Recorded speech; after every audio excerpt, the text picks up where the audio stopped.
What's up, guys? Jacob Ober here. The Milwaukee Bucks lose tonight 115 to 111 against the Utah Jazz. Without two of their starters, two of their best players, I might add, Malcolm Brogdon and Eric Bledsoe.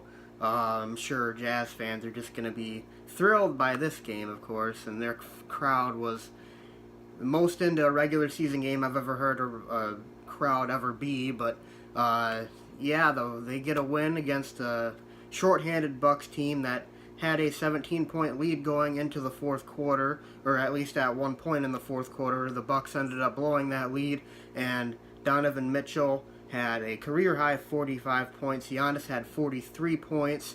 This was a great basketball game all around by both teams, and safe to say, I mean, Giannis put together a very, very strong effort, especially on that sore right knee.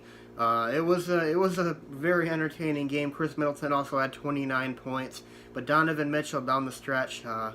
The Bucks, it wasn't, to me, I mean, Donovan Mitchell was impressive, obviously, but I mean, their defense, whatever they were doing defensively, just was not working on Mitchell. I mean, I feel like every time the Jazz ran down the court in this game, they set a screen for Mitchell, who usually had Connaughton on him, and Connaughton got caught up on that screen, and Mitchell had...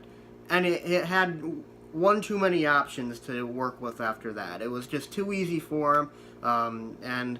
You know, I mean, as much success as the Bucks have had this year, as thrilling as this game was, the Bucks having a 17-point lead in this game and blowing it, I am very irritated by that.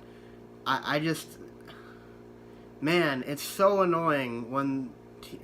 We haven't had to deal with this a lot this year, so give me a break right now. But it's just, you know, I'm just really, really irritated, and of course we had our two of our four best players out tonight. Brogdon due to a foot injury, and Bledsoe due to a sore back. Man, you would have really liked to have Bledsoe in this game. I'm sure if the Bucks had one or the other, they probably win this game, and probably rather comfortably as well.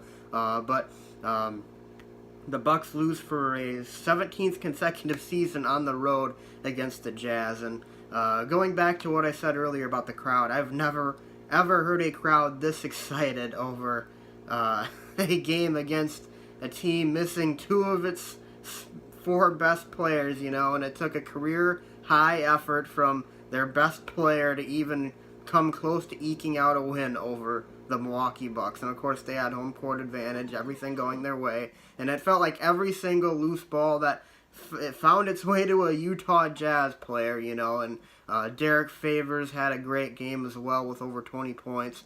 Rudy Gobert didn't have the best of games. He got posterized by Giannis in the third quarter. That was a pretty awesome moment there. But I mean, it's one game, one loss. The Bucks are still on top of the East, and I expect them to remain there. Hopefully they were able to bounce back with a victory against the Suns this coming Monday, but man, you really like to have this one back. But that's just the way NBA basketball works. You win some, you lose some, and tonight, by all intents and purposes, is a scheduled loss. I mean, they were expecting to lose this game coming into it, obviously exerting a lot of effort last night in their victory over the Los Angeles Lakers, and obviously having two of their four best players out with injury. But anyways, guys, that's all I have to say in this video. Hope you guys enjoyed this one. Leave a comment in the comment section below. How irritated are you by this loss, or is it just not that big of a deal for you losing this game? Leave a comment in the comment section below. Be sure to leave a like, subscribe. I'll see you guys next time. Go Bucks.